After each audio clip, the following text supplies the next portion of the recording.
Hey, everybody. Welcome to the Before the Hammer Strikes podcast. I'm Bjorn Johnson, General Manager here at TraVek. Today, we have the founder of a company called Scan Me Home, Justin Behnke. Justin, thanks for being on the show with us today. Thank you for having me. Yeah, you bet. So I was really excited to have you be a part of this today because as we were chatting a little bit, the story that you have to share around how you got to where you're at is pretty unique. And I think that a lot of our audience can relate to some of the things you've been through and some of the things that brought you to where you're at. Maybe you could just give us a quick summary of, I guess, before we get into that, are you from here locally? Did you move here? What's your background? So my background, I was born in Manitowoc, Wisconsin. Okay. And then I lived there for about 12 months. My family moved to Arizona, and I've been here ever since. So you got to take 43 years, 44 years. So I'm Wow. raised, but not born. Okay. So you're almost a native to Yeah, Arizona. we'll call me a native. Okay. Call me a native. Excellent. And are you in the Scottsdale area or where Yeah, in the valley are you? I grew up in North Phoenix. Went to St. Mary's High School.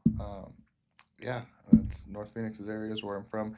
End up going to Shadow Mountain late and have grown up with, Alex and some of her family members. Yeah. And, oddly enough, when I was younger, her uncle solely coached me in soccer and took me Wow. to Switzerland and around the world Jeez. when I was 12. So there's some ties to TraVek, it sounds like. Yeah, And, there's a little bit of history. one of the reasons why we like having guests on the show like you is, if there is that connection, we would love to build your business up. And you may have stories about some of our executive leadership team that I don't even know about. No, I got to keep all stories close. All right. I So told you it was tough getting in here. We'll avoid those during this podcast. But so tell the audience a little bit about how you got started and what is Scan Me Home and what was the basis for that or the foundation that got you to where you're at? Scan Me Home. I have a son that is nonverbal, autistic, and he's 12 years old. So, from 0 to 12, you learn a lot of things in the autism and nonverbal space. And, these kids, my son included, a lot of them run. They're split second, they're gone. And, for me, Just real quick, by run, you mean they're out of the house? yeah, They're gone. gone. Whether you're at the park, you're at the house, you could be doing the dishes. Next thing you know, you think they're in a room and they're gone. That you're at a fair and you're at a park. And just recently, the last month, it's been crazy. There's probably been 3 kids that have been found deceased in a pond that were at in maybe a nearby park with dad, and dad wasn't looking. And Jeez. 15 minutes later, it's a whole different scenario. So It's heartbreaking. it's a big thing in the spectrum space where people elope, wander. You get to the Alzheimer's community and the dementia community. They often wander. When they're recovered, they give you an address from 20 years ago, not where they're home that they're at. So there's a huge spectrum of people that wander and need a secondary layer of safety. Sure.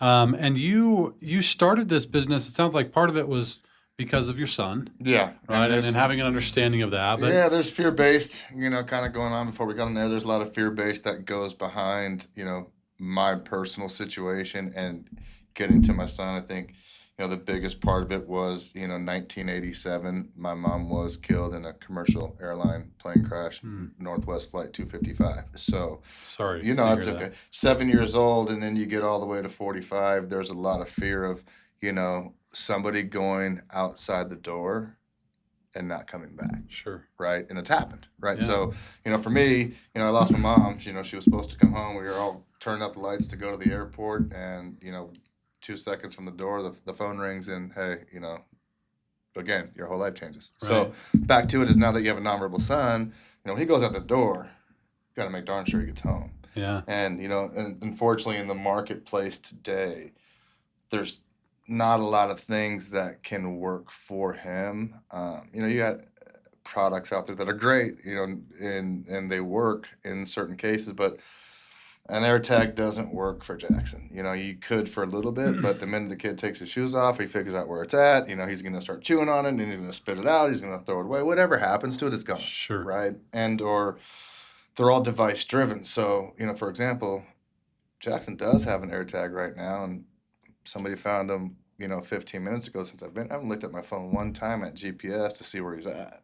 Right? So even if you do find him and he's got an AirTag, one, you don't know he has one. Right. Two, you still can't contact me. We're all back to got to call 911, got to Right. call the news station to figure out who this kid belongs to. And next thing you know, it's just, rather than saying, hey, wait a minute, I've seen a QR code, right? Like we know that thing gives us information. Let's scan it and see what it says. Oh, wait, it's Jackson. His dad's Justin. He's autism. He's nonverbal. Let's call him. Hey, we found your kid on aisle 13 eating Cheetos. Right. Right. So that's kind of like the theory behind mine, where it's like immediate resolution. We're not getting to the police if we don't have to. We're not getting to the news if we don't have to. Right. So this is interesting to me because in my background, even as an executive sales leader, when we dig into the psychology behind why people make decisions or why people don't make decisions, you mentioned this fear-based thing, but all of us as human beings have what I call fear of loss. Yeah. Now, whether that's fear of loss of the time or the money that I'm going to spend or feeling like I'm getting sold, whatever it may be, we have this built into our DNA that we have this fear of loss. And one of the biggest things that we have to overcome in the sales world is lowering those guards and identifying what that fear of loss is and making it a comfortable situation where that fear can go away. And I think it's interesting that you talked about some of the fear-based the reason why decisions. You got to remember is that, all of us, myself included, we're from a young age, we're all conditioned, right? Yep. You don't do what you're supposed to do. Guess what mom and dad's going to do? Yeah. Take that thing away. Oh, I don't want to get it taken away. Yeah. So we grow up not wanting to lose our phones, our toys, our vacation, or friend time with friends, whatever it may be. So you have these things because we've experienced it, and it sucks, right? And that fear of loss is real, whether we recognize it as a cognitive thought or if it's back there in the back of our brain. We all have it. Yeah. So so compartmentalizing it. You're Scan Me Home.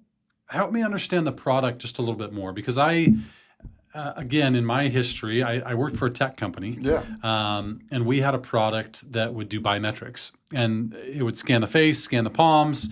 And it was something similar to be able to then put out almost like a bolo to a community to say, hey, this person's gone missing or they walked away. If you see them, contact. But I like your product so much better. No discredit to the company that I was with. I like your product so much better simply from the fact that you said that most of these are device driven, which this one was too. And that can become a challenge if the device is lost, broken, stolen, whatever it may be. I mean, that's hacked, the thing with AirTags. They're hacked. And it's also a very reactive technology when it's on the device. Right? Where with this, it seems more proactive. If there's a QR code, I can now, if I'm recognizing somebody struggling or lost, I can be proactive and I can scan it and then directly reach out to a parent or a loved one. Is that kind of how that works? Right. And the reason that is because you've been trained on how to use a QR code and what it is. Yeah. And most of the people from 2020 on, had to utilize that. So we recognize that thing gives us information. So that's where it's powerful. But I think the biggest thing, when it comes to devices and other products in the marketplace, cost and the actual product itself. So what makes, I think, mine so neat and better than the rest is that, most of the neurodivergent human, especially in the autism spectrum, has sensory issues, right? Yeah. They don't wear necklaces, they don't wear bracelets, and if they do, it may be for a second before they figure out where it's at, they rip it off, right? So that's Jackson. Jackson can't, wear those things because he wants to tear them off, and they will come off. He'll figure it out. He just got a Baja band for a hearing aid, and it's got a lock on it for the battery. Well, he knows how to get the battery out, so he doesn't have to use it. So they're smart, right? Sure. So for him, I needed to make something that he couldn't see, touch, or feel. And that's where I came up with an iron-on QR code, right? Because, again, we know it holds information because if we were at the restaurant, it gives us the menu, gives us my information. But also, again, it's click to call. You pull it up, it's, okay, immediate resolution. Let me call this person saying, hey, look, I know you may not know that your kid escaped on the field trip or grandpa left the senior facility, right? You may not know that because you're in a meeting, right? Or you're in the middle of a podcast. But I want to let you know there's an emergency right now. Hey, hold on, guys. I have an autistic son. Let me check and see if this is him. Sure. Right. Sure. And that's kind of where it's at. So where does this QR code live? Like it's on clothes, it's on backpacks, it's on, like, to your point, if they're going to rip this thing off or try to get rid of it. It's on everything, right? So the cool part is that we make products for everyone. So we have an iron-on actual code that you can place where you want on whatever item you want. So for my son in particular, on all his clothing, right on the back, right below center shoulder blades, so you can see it. It's visible. But also in his jacket, I have it on his forearm. He has it on his school clothes. He wears the Scammy Home shirts. So it's always somewhere visible. But yeah, backpacks, any of the items that they're using that Yeah. that could be helpful. Okay. And then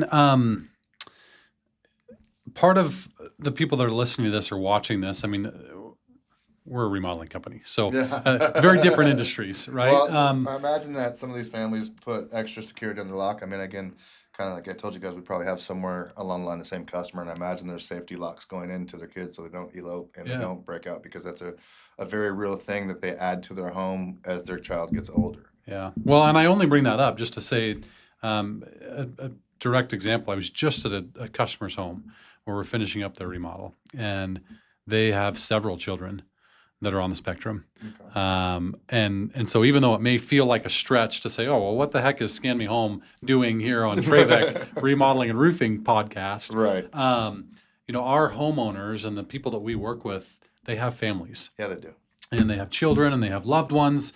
They may have aging parents.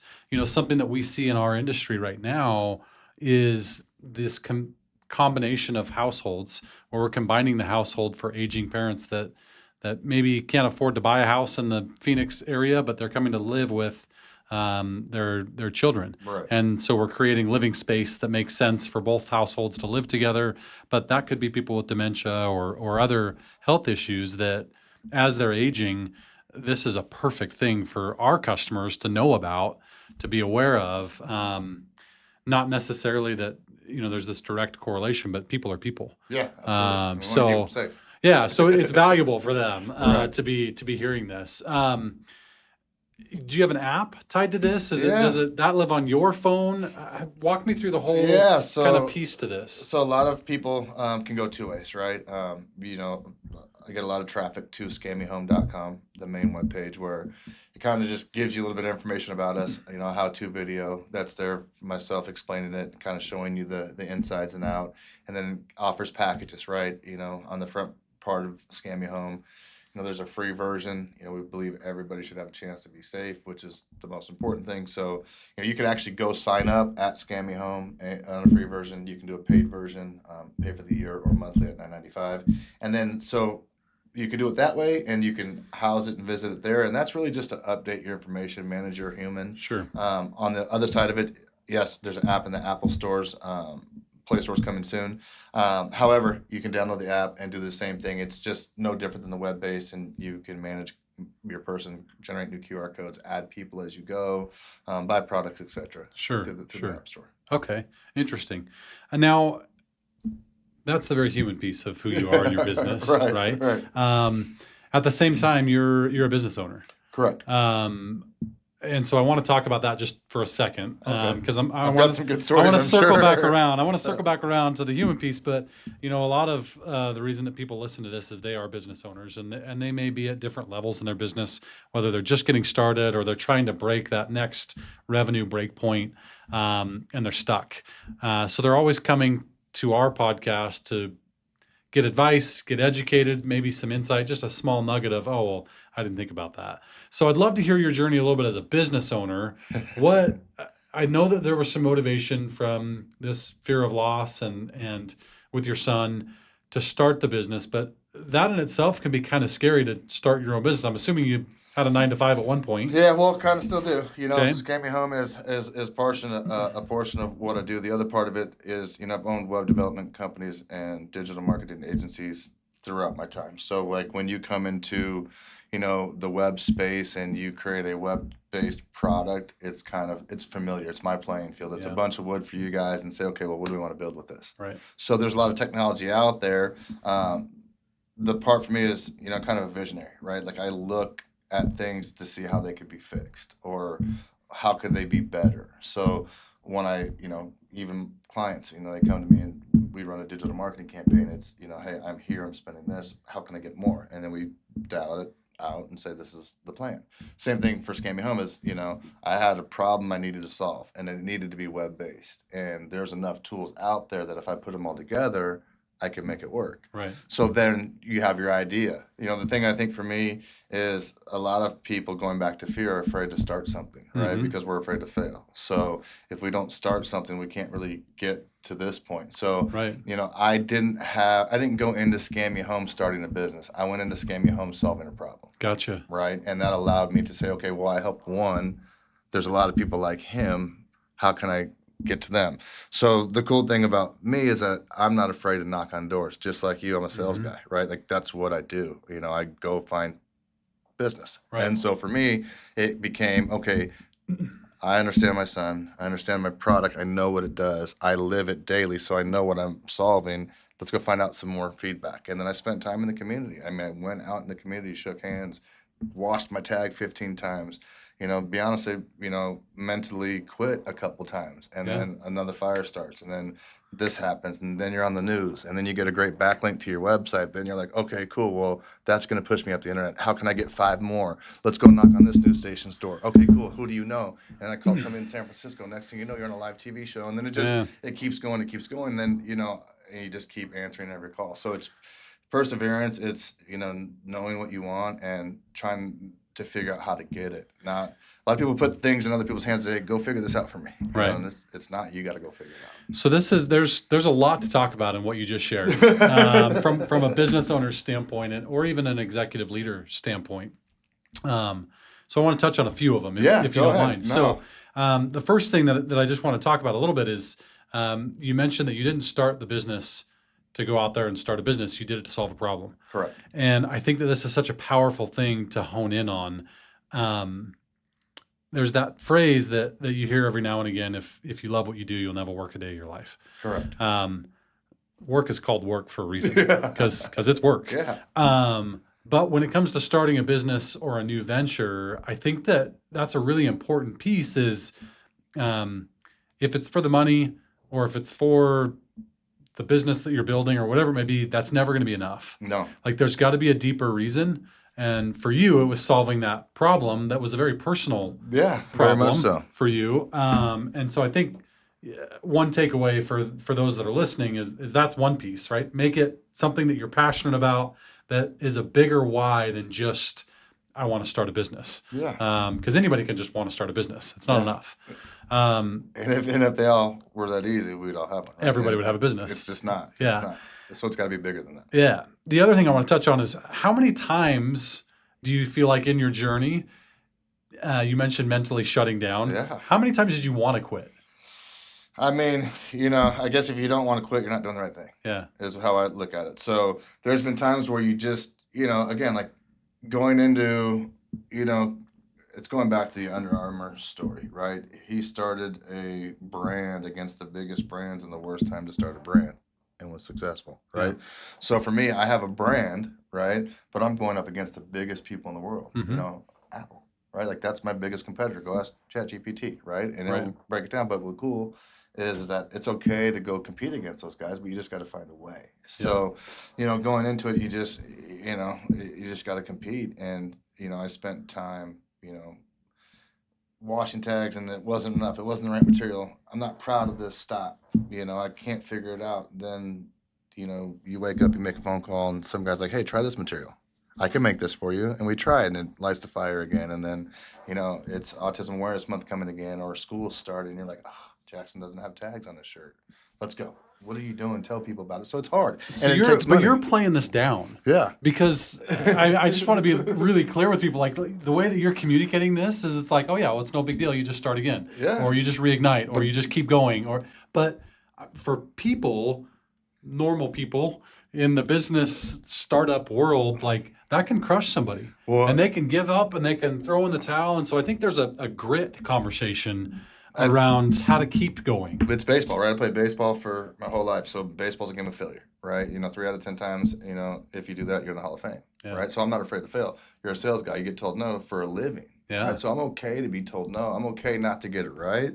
The problem I'm not okay with is leaving a good idea on the table and not doing anything with it. Sure. Right? So, You know, it's okay to step back. It's okay to take a deep breath and then reassess and go. It's okay not to make the right choice every time because you're not going to, Yeah. right? If you were, you'd been there already. Of course. And so, again, going back to it is that's the personal side of it. But then when you get to a business and you really want to scale it, it takes venture capitalists. It takes funding. And, you know, so I'm a guy that's got a 12-year-old son that's nonverbal, right? I got a 5-year-old or 6-year-old daughter now that is my boss, Mm-hmm. at all intent and purposes, and I got a almost 21-year-old son that plays college baseball at GCU. So Okay. not only do I have that, and then I got We have life. right. So Yeah. so again, like those things will come up. The kids will be sick one day. You know, they'll have a week off school. It's like I spend an hour a day trying to find a way. Yeah. And you know, going back to last week is, you know, I was down. I'm like, what am I going to do this week? How am I going to make it happen?